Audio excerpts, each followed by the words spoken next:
Fala pessoal, o meu nome é Igor Halfeld e eu estou aqui para falar um pouquinho para vocês sobre Azure Functions e Apps SSR. A minha intenção aqui é mostrar para vocês de uma forma super rápida, apesar de eu ter bastante tempo para explicar isso para vocês.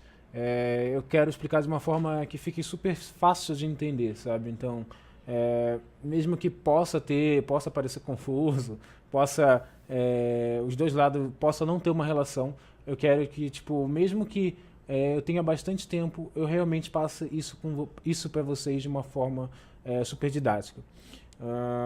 Vamos fazer o seguinte, eu vou já passar para o meu slide aqui. Eu fiz os slides só para a gente pegar alguns conceitos, pegar a forma de funcionamento de algumas coisas e olhar por cima esses conceitos para depois a gente ver como fica na prática, né? Já passando para eles aqui, já vou botar para apresentar aqui.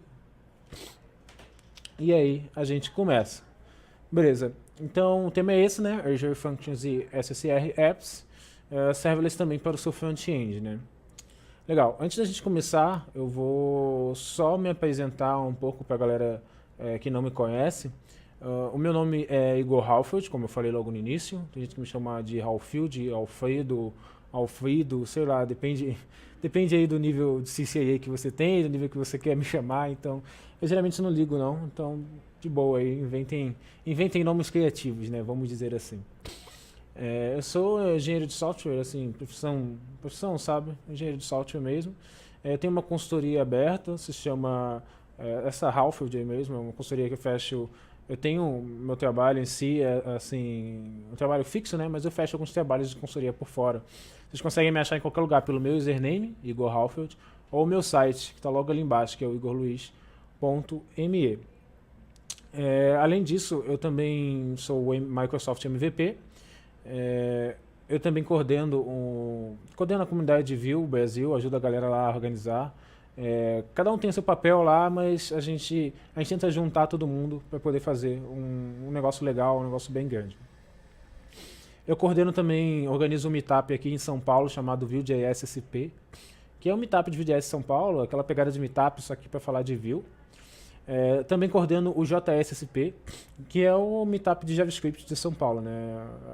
Ele tem uma pegada meio diferente dos outros meetups, que é focar em JavaScript puro. Já que a gente tem meetups de Vue, de Angular, de React, a gente queria um meetup só para focar em JavaScript puro, que às vezes a galera acaba esquecendo bastante. Eu também coordeno o NodeBR, que é a comunidade de Node.js do Brasil, né? Então a gente faz bastante meetup presencial em São Paulo, mas a gente está querendo fazer em outros estados também. A gente lançou um curso gratuito, depois se vocês quiserem me procurar, me perguntar o link, esse tipo de coisa, vocês me chamam, eu converso com vocês, a gente troca uma ideia legal sobre o assunto.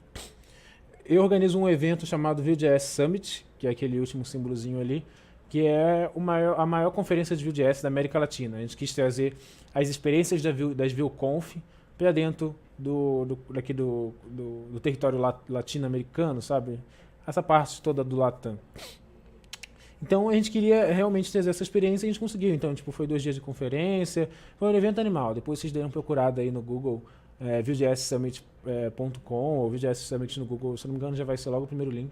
E vocês já deem uma olhada de como foi e como foi esse processo todo. Foi um evento bem legal, superou bastante as nossas expectativas. Fora isso, como eu falei, eu tenho um trabalho fixo, né? Então eu trabalho como líder de engenharia numa startup aqui de São Paulo chamada NoAlvo. A NoAlvo ela é basicamente uma plataforma que compra e vende mídia out of home, que é aquela mídia que você vê quando você sai de casa, como por exemplo relógio de rua, outdoor, mas não necessariamente quando você está na rua. Porque, por exemplo, você pode estar pegando elevador e você pode estar vendo aquele monitorzinho é uma propaganda out of home também. Então a gente trabalha bastante no back-end com dados de trigonometria, esse tipo de coisa, de localização, e no front nosso maior desafio é mapas. E como acho que toda apresentação tem o seu momento de jabá, a gente está contratando também, a gente está com bastante vagas abertas, a gente está passando terminando de passar, né, pela terceira etapa de investimento, então a gente está indo para crescer bastante, por isso que a gente está com bastante vagas abertas. Então se tiver interesse em trabalhar comigo aqui em São Paulo, a gente fica na Avenida Paulista, dê uma olhada nessas vagas, vagas.medianual.br. Tem vaga de front, tem vaga de full stack, tem vaga de back, enfim, tem bastante vaga aberta, tem até vaga de marketing aí pra galera que e de marketing, se tiver alguém de marketing me escutando, me assistindo. Mas é isso. Depois se deem uma olhada, e era esse de jabá que eu tinha para fazer. Vamos partir logo para o tema, que eu acho que é o que mais vocês querem ver, certo? Então, o que é SSR, né? Tipo, o que significa SSR? SSR significa Server Side Rendering, que é basicamente o que o nome fala, né?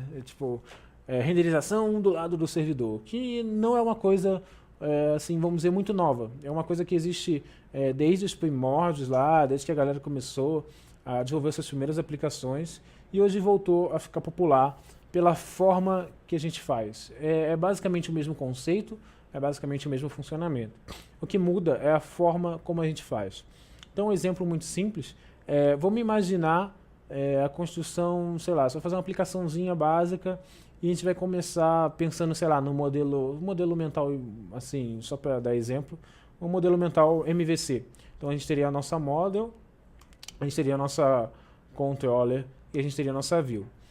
Tudo que eu fosse mostrar na minha view, imagina que eu tenha, sei lá, 2 clientes, 3 clientes tipo,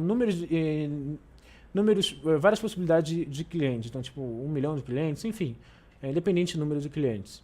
E eu quero que, tipo, quando ele entre nessa página, ele estiver logado, vamos dizer assim, mostre o nome do cliente, certo? Então, tipo, eu não consigo criar um HTML para cada cliente, certo? Porque se eu criar um HTML para cada cliente, não vai ficar escalável. Eu tenho que criar. Já pensou, se eu tenho 1 milhão de clientes, eu tenho que criar 1 milhão de HTMLs com os nomes do cliente.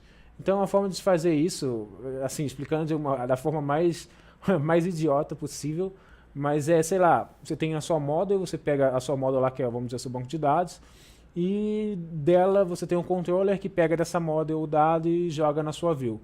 Então, ele pega da sua model, ainda está tudo rodando ali no seu back-end, né? Então ele pega da sua model, faz os parses, as coisas que tem que fazer ali no seu controller, troca o nome na view e depois só manda a view como HTML já transpilado, já passeado para o seu cliente, certo? Para o seu cliente. Ele vai ver lá o nome bonitinho. Isso segue meio que uma ordem assim, sabe? Isso ficou um pouco difícil de entender eu falando assim. Claro que eu usei um exemplo bem simples, mas a intenção era que fosse bem simples mesmo, mas você deve estar tipo, what the fuck, o que está acontecendo aqui? Mas a intenção era do exemplo ser simples. Por quê? Porque esse server-side rendering, ele existe, vamos dizer assim, em qualquer linguagem. Qualquer linguagem consegue fazer isso. E para mostrar aqui para vocês, eu trouxe uma pequena demo aqui, então vai ter pausas de demos para eu mostrar para vocês certinho, que é basicamente o seguinte. Eu fiz uma demo aqui em Go, só para mostrar que é diferente de linguagem, vocês não precisam entender Go para entender a linguagem. Que ele é basicamente o seguinte, eu tenho aqui o meu main.go e aqui eu tenho basicamente, eu faço o parse aqui de uns arquivos index.html e gero um número randômico. O efeito final que eu vou ter aqui é basicamente isso aqui. Eu vou rodar a aplicação. Beleza, ele rodou na porta 8080. E aqui, esse é o efeito final. O que eu queria ter era que, tipo, cada vez que eu desse refresh na página, ele me mostrasse um número diferente, um número randômico que eu tivesse colocado. Só que a forma como eu fiz isso é o ponto aqui. O que eu fiz? Eu criei um HTML, certo? E esse HTML, não faria sentido eu, nesse HTML, ter vários HTMLs com vários números randômicos, certo? É muito mais fácil eu ter um HTML só e ter meio que uma interpolação aqui do do número que tem que ser colocado. Então, eu meio que pego esse HTML pelo meu Go, gero um arquivo randômico lá no meu Go mesmo, continuando essa parte do back-end e tal. Imagina que esse número randômico pode ser alguma coisa da sua model, alguma coisa do seu database, mas imagina, nesse caso aqui é só um número randômico. E eu faço o passe desse HTML, coloco o meu número randômico e depois cuspo isso para o meu cliente. Então, aqui foi exatamente isso que eu fiz. Como eu disse, vocês não precisam entender, é só o conceito que eu estou querendo passar para vocês. Então eu faço um parse aqui do meu HTML, gero um número randômico, coloco o meu número randômico aqui, que tem o máximo de 100, então eu vou girar de 0 até 100. e depois eu respondo com o meu HTML e passo o número randômico como parâmetro. E o que isso acontece é basicamente isso, ele cospe esse HTML e o número vai ser passado aqui na interpolação. Sendo que quando isso for devolvido para o meu cliente, se eu vim aqui em View Page Source, aqui vai ter o número 47 e não aquela coisa que a gente viu, que era isso aqui. Justamente porque o Go passeou esse arquivo todo e me mandou para o front lá, para o seu cliente, enfim. Só a informação que era necessária realmente, não o código antes de ser passeado. Afinal, se não mandasse assim, por exemplo, não faria nenhum sentido, concorda comigo? E ele me mandou aqui 47, certo? E se eu der refresh na página aqui e ficar dando refresh, ele vai mudando o número. E esse número vai sendo mudado lá no meu page source. Se eu vim aqui de novo, em view page source, o meu número vai estar diferente de novo e assim, conforme eu for dando refresh, ele vai estar ficando diferente cada vez que eu der refresh, certo? Então, beleza. Esse aqui era o exemplo de Go que eu queria mostrar para vocês, que é simples, que era exatamente isso. O conceito que eu queria mostrar era, eu tenho um model, eu tenho um controller, eu tenho um view, e isso segue um fluxo de dados e eu consigo ter um dinamismo maior nas minhas aplicações. Então, mesmo que você fique confuso, não fique. É assim mesmo, mas o importante é vocês terem pegado o conceito disso tudo. Só que conforme as coisas foram evoluindo, a gente foi mudando um pouco o cenário. O que eu quero dizer com mudar um pouco o cenário? Imagina agora o seguinte caso. Eu tenho meu servidor lá. Esse servidor é indiferente de qual servidor seja, só estou dando um exemplo de um servidor mesmo. E agora esse servidor vai cuspir uma view para mim, ele vai cuspir um HTML. O servidor cuspiu um HTML para o meu front, que não tem nada esse HTML. Quando esse HTML estiver no meu front, ele vai ser, vamos dizer assim, parseado, e o JavaScript que está dentro desse meu HTML vai entender, caramba, não tem dado aqui ainda, eu preciso de voltar no meu servidor e pegar dado. Então esse HTML vai ser passeado pelo meu browser, e meu browser, depois que passear esse HTML, vai tipo, caramba, eu não tenho dado aqui, eu vou voltar no meu servidor para poder pegar o dado que eu quero, certo? Então aqui muda um pouco o cenário, porque eu tinha um caso ali que era, eu vou mandar os dados direto, certo? E agora eu tenho um caso de, tipo, eu mando um arquivo HTML sem nada, e o meu browser, ele vê que não tem nada, certo? E depois monta a minha aplicação toda no meu front, naquele HTMLzinho que eu passei. E depois, claro, ele vai fazer um request para o servidor de novo para falar, ó, eu quero esses dados aqui, eu quero tal dado, porque eu tenho que popular esse meu HTML que você mandou vazio pela primeira vez. E, tipo, isso de novo causa aquela confusão que a gente fica, meu Deus do céu, velho, agora? Que agora que não está fazendo sentido algum mesmo. Mas isso vai ficar um pouco mais simples. Para mostrar esse conceito de apps SSR, o funcionamento disso tudo, como a gente aplica no que a gente quer fazer aqui hoje, eu usei um framework chamado Nuxt. É um framework que ele foi construído em cima de Vue.js. Eu poderia ter usado qualquer um, eu poderia ter usado o Next, que é feito em cima do React, eu poderia ter usado o Angular Universal para fazer server-side rendering com Angular. Enfim, eu trouxe o Nuxt porque, como eu já mexi, já trabalhei com o Nuxt, com o Next, já mexi com o Angular Universal, entre os três, a minha concepção é que o Nuxt seja o mais simples. Certo. Então eu trouxe ele aqui para mostrar para vocês como ele funciona, como isso tudo vai acontecer na magia aí do server-side rendering. Beleza. Como eu tinha falado, ele é um framework, certo? Então, legal, ele é um framework que ele é construído em cima do Vue.js. A gente não precisa de um framework para fazer server-side rendering, porque aqui o conceito mudou um pouco. O que eu quero dizer com que o conceito mudou? A gente vai continuar tendo aquela mesma ideia de você renderizar, vamos dizer, naquele mesmo exemplo do meu app em Go, renderizar um número randômico através do Go lá e depois mandar para o meu index.html. Só que se você parar para pensar, aquela forma não acaba sendo muito escalável, certo? Você não consegue componentizar as coisas e tal, justamente porque HTML e CSS é script puro. Só que quando eu digo que meio que o conceito mudou, assim, a forma de pensar mudou, é que a gente vai usar agora, ao invés de esse negócio HTML, CSS, JavaScript puro, a gente vai começar a usar framework JavaScript moderno, como por exemplo Vue, como por exemplo React, como por exemplo Angular, certo? Por isso que eu digo que o conceito mudou. Então a gente consegue ter todos os benefícios do desenvolvimento front-end moderno, que seria, vou botar componente, vou fazer management de state, eu vou gerenciar minhas rotas. Isso tudo a gente consegue utilizar do desenvolvimento front-end moderno para a gente conseguir continuar esse ciclo de fazer server-side rendering no servidor, certo? Usando essas coisas que são os frameworks modernos. Só que, como eu disse, ele é um framework, dá pra gente fazer sem um framework, só que isso me lembra, quando alguém chega pra mim e pergunta, mas eu preciso realmente usar um framework, eu não posso fazer na mão e tal. Só que isso me lembra de tipo, uma vez eu dei uma palestra sobre Nuxt. Essa palestra tá no YouTube, inclusive, foi o Server Masters de Vue, da galera do Masters. E eu falei uma frase que depois um amigo meu publicou no Facebook e me marcou.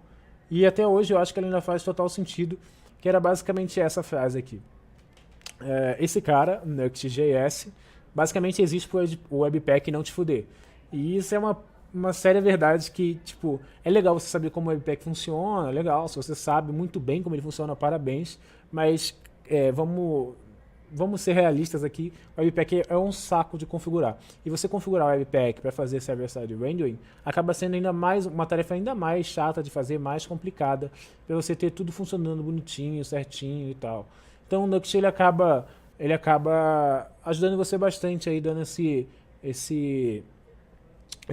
developer experience gostoso de fazer as coisas, certo? Só que aí você vira pra mim, beleza, mano, ainda tô bastante confuso, não tô entendendo nada. E essas horas que a gente não tá entendendo nada, que a gente vai pra demo. Então, vamos de novo pra demo aqui, pra poder a mente começar a clarear. O que eu fiz aqui pra mostrar pra vocês da forma mais didática possível. Vamos dizer que a gente tem um blog, certo? E agora, para fazer um blog, a gente vai entender realmente a real utilidade de SSR. Imagina que você tem um blog, você escreve para esse blog, você tem diversos posts. Sendo que, como é um blog, você quer que esse blog seja encontrado pelas pessoas, certo? Então, tipo, eu vou escrever um texto e como meu blog está na internet, obviamente o Google vai falar assim, o blog do cara está na internet, eu vou indexar ele, para caso outras pessoas queiram achar o conteúdo desse tipo, eu vou lá, legal, peguei o conteúdo dele e devolvi para a pessoa que pediu, certo? Então imagina que a gente vai fazer um blog com Vue.js puro, certo? No modelo SPA que a gente já conhece, SPA de Single Page Application. Então aqui eu fiz um modelo sem SSR, que é o modelo SPA. O que ele tem? Se eu vim aqui, quer dizer, esse aqui de baixo, né? Without seria sem SSR. Então o que ele seria? Aqui no meu main eu tenho meio que basicamente um start aplicação Vue, e aqui eu fiz meio que o meu blog funcionar, um mini blog só para vocês terem uma ideia de como funcionaria. Então o que eu quero é o seguinte, eu iniciei aqui o blog, certo?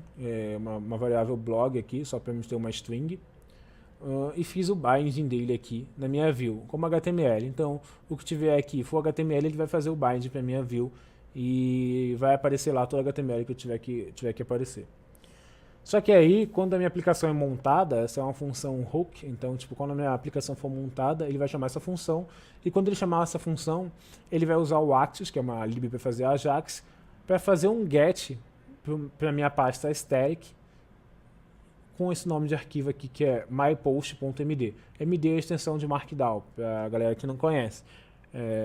Mas basicamente ele vai fazer request para isso aqui, ele vai pegar esse arquivo, está dentro da minha static. Então aqui está o arquivo, né? Então minha static, mypost.md, ele tem basicamente um Markdown aqui. No Markdown isso aqui é um título, isso aqui é um parágrafo, aqui é um título bold, aqui é um título italic, certo? Legal, então a gente tem uma forma legal de escrever posts, seria com Markdown, ele ajuda bastante na sintaxe, assim, esse tipo de coisa. Então o que esse código faz é basicamente, eu vou fazer um request para esse arquivo, certo? Ele vai me retornar em texto, legal. E aí aqui eu tenho o meu response, E aqui eu só instancio esse Markdown, que é só uma lib que eu instalei para poder fazer o parser de Markdown, transformar em HTML por si só. E vou pegar esse cara e fazer um render, passando aqui o meu texto para esse render. E depois colocando esse texto no meu blog. Quando eu colocar aqui, isso aqui vai me retornar o HTML daquele texto lá, né? E vai colocar no meu blog. E aqui vai ser atualizado instantaneamente. Então, se eu vier aqui na minha demo sem SSR e colocar para rodar de novo, colocar para rodar de novo, ele vai compilar, eu tenho que fazer os negócios SPA e vai abrir aqui para mim o que tem que abrir. Legal, tipo, eu tenho o meu blog funcional, certo? Então, tipo, sei lá, se o Google vier aqui, ele vai ver, isso aqui é um header, isso aqui é um parágrafo, aqui a tecla é um texto bold, um texto itálico e tal. Só que isso um ser humano vê, certo? O Google não vai ver. O Google lê texto, certo? Os robôs do Google vão ler texto e tal. Enfim, eles vão ler texto e isso aqui está claro para o ser humano. Mas o que realmente os robôs do Google vão ler vai ser texto. Então, o que eles vão ler vai estar dentro do source da página. Então, se eu botar um view source page, olha só, aqui não tem nada. Por quê? Porque aqui a gente trabalha justamente nesse modelo de tipo, mandei um HTML e depois que meu JavaScript foi parseado, que é esse cara aqui, ele vai ver, não tem dado aqui ainda, eu vou lá começar a dar o start da aplicação e popular o meu blog nessa minha tag ID, nessa minha tag app. Aqui tudo vai sair funcionando tranquilão, suavão. Legal, isso faz sentido. Só que tipo, o Google não consegue ler, porque não tem conteúdo nenhum aqui dentro, certo? Não fica indexável, certo? Meu SEO não fica bom. Então, para um blog, isso é uma coisa ruim. E é nessa hora que o server-side rendering brilha. Porque o que ele vai fazer é justamente isso. Vou renderizar minha aplicação toda e depois eu mando ela para o front como HTML simples e puro. Para vocês entenderem melhor ainda, eu vou aqui na minha app. Então, eu vou voltar uma pasta. Com SSR, e aqui eu vou rodar de novo o comando. Esse aqui já é uma app com Nux, como vocês conseguem ver aqui. Ele vai fazer todo o build que tem que fazer. Subiu na porta 3000. Eu vou abrir aqui a porta 3000. Legal. Aqui eu tenho o mesmo efeito, só botei um estilo de fonte diferente, vocês verem que eu estou meio que em projetos diferentes. E aqui eu tenho o mesmo efeito para o ser humano. Então, tipo, isso aqui é um header, legal. Isso aqui é um parágrafo, tem um bold, itálico, legal. Mas se o robô do Google bater aqui também, ele vai ver exatamente o que ele está procurando, que é texto. Então, se ele bater aqui também, o dado, que é, por exemplo, cadê aqui, isso é um parágrafo, vai estar aqui. Isso é um header, vai estar aqui. Isso é um parágrafo, também vai estar aqui. As tags bold em cima do que é realmente bold, as tags italic em cima do que é realmente italic. E ele também taca alguns CSS em Island aqui, justamente porque CSS dessa forma aqui é ruim para mantenabilidade, sendo que para o browser é muito bom, porque ele vai ler isso aqui meio que em cascata, né? Então, tipo, ele vai parseando conforme ele vai indo e tudo vai ficar mais performático ainda, porque tá tudo aqui. E isso, para um computador, não importa para ele. Para ele que dessa forma tá a melhor forma possível para ele conseguir ler. E se a gente for olhar o código disso aqui, no caso do Nux, é basicamente a mesma coisa. A diferença é que eu tenho uma estrutura de pastas aqui meio que pré-definida. E aqui eu só coloquei tudo dentro do meu Pages. No caso do meu Nux eu tenho uma função especial, que é esse async data, que ele meio que roda no servidor. Por isso que eu tenho que colocar esse HTTP aqui na frente. Estou fazendo request para mim próprio, para pegar esse próprio arquivo aqui. E depois eu retorno aqui o dado que é para ser pré-renderizado antes.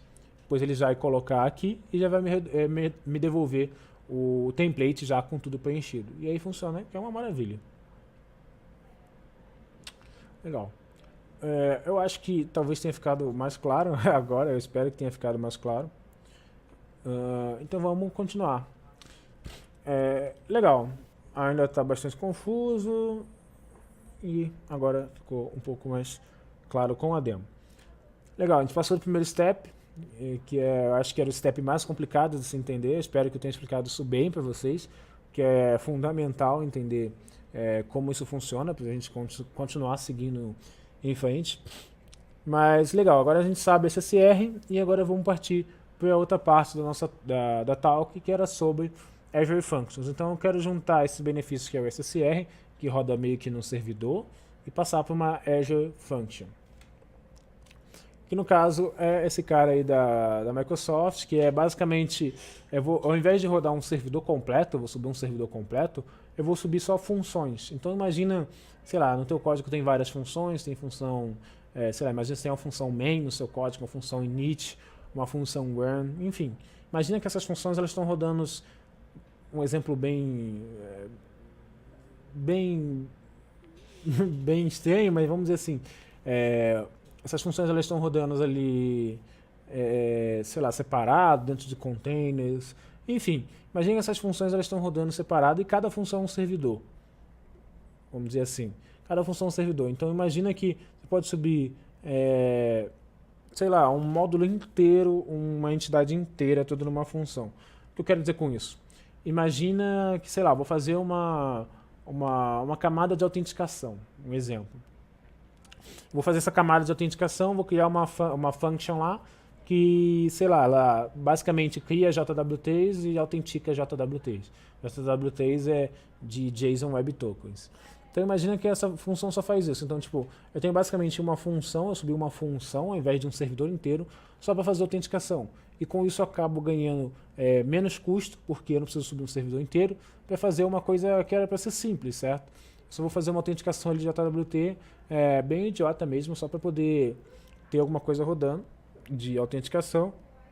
E não preciso subir um servidor inteiro, não preciso subir um web service lá, só para poder fazer isso. Eu posso fazer com Azure Functions, que elas são mais baratas, você paga por consumo, e tem vários outros tipos de coisa. Acredito que vocês devem conhecer Azure Functions, que elas são uma ferramenta bem legal. E como é que a gente usa essas Azure Functions com os apps SSR, certo? Eu quero saber como é que eu vou conseguir usar isso com tudo que eu aprendi agora de SSR, para poder reduzir meus custos. Eu não quero colocar meu app SSR num web service, certo? Porque senão eu vou gastar equivalente a um servidor e assim por diante. Eu quero economizar e tomar uso desse recurso, que são as Azure Functions também, pro lado do meu front-end com SSR. Como a gente usa isso hoje? A gente vai usar as Azure Functions, porque Azure Functions, né, é o nome da talk. A gente vai usar também os proxies das Azure Functions, e a gente vai usar o Blob Storage, que é também da Azure, no caso, da Microsoft Azure. Como sempre, está confuso, vamos para a demo. Então, o que eu fiz aqui para mostrar para vocês nessa coisa mais linda de demo, coisa louca. Eu vou vir aqui, ó. Vamos aí, botei para minha carinha aqui de novo. Eu vou fechar esse code e aqui eu tenho já outro aberto. Eu tenho uma AppNux, já levantei a AppNux, né? Vou matar isso aqui também. Vou fechar essa aba do terminal e aqui eu tenho minha AppNux. O que acontece? Eu vim descobrir recentemente, sério, isso foi realmente recentemente, que a SpaceX ela tem uma API. Quem diria? E tá no GitHub, olha só. Eu fiquei bem surpreso, tem bastante coisa. Aí eu falei, caramba, a SpaceX tem uma API, que interessante. Aí eu cliquei em Docs e vi aqui, esse cara tem um negócio super documentado. Então você tem tipo dados de cápsulas, cores, history, ships, rockets, payloads, missions. Então tipo tem muito dado, muita coisa legal aqui. E tá tudo documentado lá no estilo REST da vida, bem legal. E, então, tipo, você consegue olhar aqui, ver exatamente o response, ver o que tem que mandar, o que ele aceita. Paginado também, então isso é bem legal. Eu falei, legal, vou usar isso como demo, porque esse SpaceX é legal, o foguete é legal, vamos usar isso aí como demo, certo? O que eu fiz foi basicamente isso aqui, ó. Vou rodar aqui pra vocês. Opa. Vou dar um npm install aqui, aquele velho npm install, que a gente sempre esquece de dar, sempre nas piores horas, né? Justamente porque é um comando que demora pra caramba e você esquecer de rodar ele é totalmente fundamental, né? Ainda mais quando você está apresentando alguma coisa para alguém. Mas a gente acaba esquecendo de rodar nessas situações, com certeza. Mas beleza, agora instalou rapidinho. Geralmente eu coloco a música do elevador, eu boto uma música do elevador rodando enquanto o npm install está rodando. Então vamos rodar de novo aqui. Beleza, agora ele está rodando. Legal, está aqui fazendo o bundle, está compilando aqui os dois lados. O server, o client, legal, compilou tudinho. E subiu na minha porta 3000. Vou aqui clicar na minha porta 3000, certo? E o que eu fiz foi esse cara aqui. Então, eu tenho aqui... Deixa eu botar para cá. Aí... Eu tenho aqui, basicamente, a minha app SCR. Então, eu tenho aqui uns cards com uns foguetes da hora, se ligando nesses foguetes, muito louco esses foguetes. E aqui o nome do foguete, aonde ele foi lançado e tal, esse tipo de coisa, esse tipo de informação. E aí eu também consigo ver detalhes, então se eu clico aqui nesse foguete aqui, ele carrega para mim a foto aqui grandona, coloco os dados aqui no meio, tudo bonitinho, fica bem legal mesmo. Alguns dados do foguete, algumas coisas assim, um negócio bem simples só pra gente ver a aplicação funcionando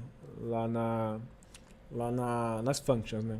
Então vou voltar aqui, ele volta pra cá, então se eu clicar em outro aqui, ele abre pra mim bonitinho, olha que da hora esse foguete aí, mano, da hora pra caramba esse foguete.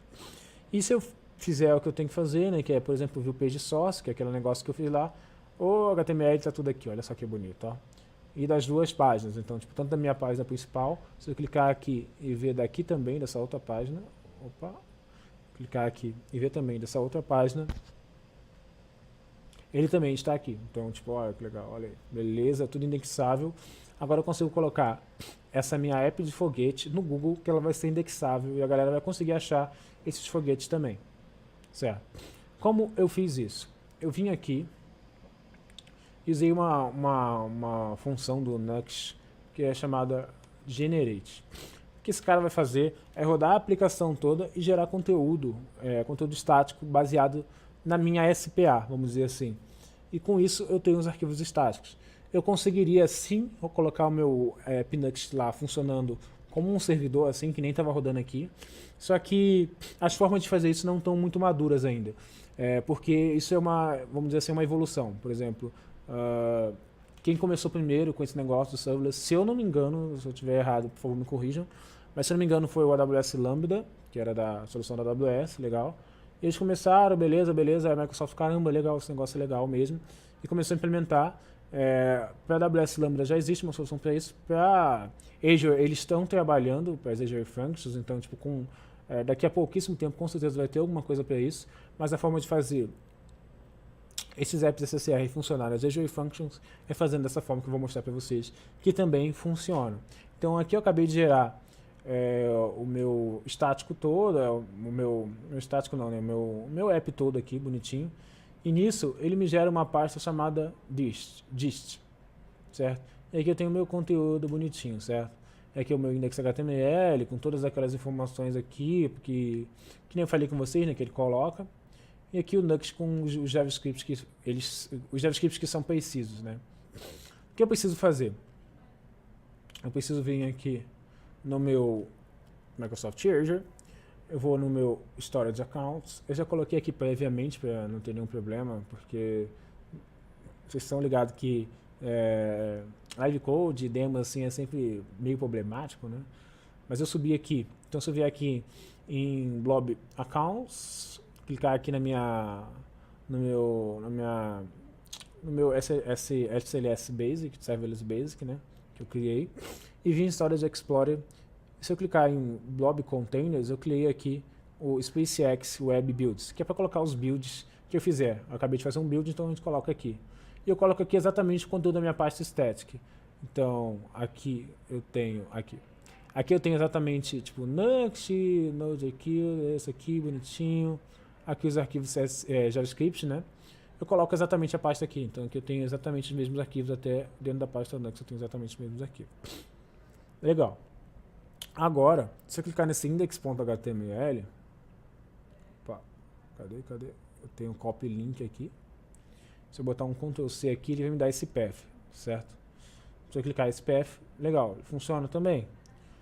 Só que eu preciso agora criar uma Azure Function legal. Eu vou vir aqui em Function App. Eu criei um Function App chamado SpaceX SSR. E no meu Function App, eu vim aqui no meu Proxies e comecei a fazer esse mapeamento. Então, ele vai carregar aqui. Bonitinho. Deixa eu fechar aqui. Fechar essas outras coisas aqui também. Legal. Ele carregou. E aqui eu tenho alguns proxies configurados. Que é basicamente, quando ele bater na minha root, ele vai redimensionar. Ele vai redimensionar, não, como que fala? Redirecionar para a minha rota do blob. Então eu coloco aqui exatamente aquela rota. Então se ele cair aqui na minha rota, eu coloco essa flag aqui, não sei se é uma flag que se fala, mas é esse código aqui que vai avisar, ó, legal, isso aqui tá me indicando que o que tiver aqui eu vou redirecionar também para cá. Então eu vou redirecionar para cá e colocar o resto do conteúdo ali que tiver que colocar. Isso no caso do root. E eu coloco também para todos os métodos preditivos. No caso do favicon a mesma coisa, só que aqui é um pouco diferente. Eu coloco esse A e B, que para ele pegar o nome da a extensão, quer dizer, o nome do arquivo e a extensão também. E no caso do JS, naquele caso ali, o CSS foi todo inline, por causa do SSR. Ela só tem mais arquivo JS, então tipo, quando ele bater na rota underline Nux e tiver algum nome de arquivo qualquer lá, ele vai redirecionar para aquela mesma pasta do blob e colocar esse tipo de coisa aqui, certo? A diferença de usar assim e não usar diretamente o blob é justamente porque você ganha os poderes da Azure Functions. Então, tipo, você consegue criar uma function aqui, integrar ela, fazer binds, esse tipo de coisa, tudo diretamente porque você está colocando um proxy aqui. Você consegue colocar override de request, de response, então, tipo, tem diversas coisas que você consegue fazer. Então, se eu vier aqui, por exemplo, clicar na minha SpaceX SSR, aqui eu tenho a URL para minha function. Legal? Então, eu clicando nela, eu vou para a URL da minha function, que é exatamente o meu app buildado. Olha que legal.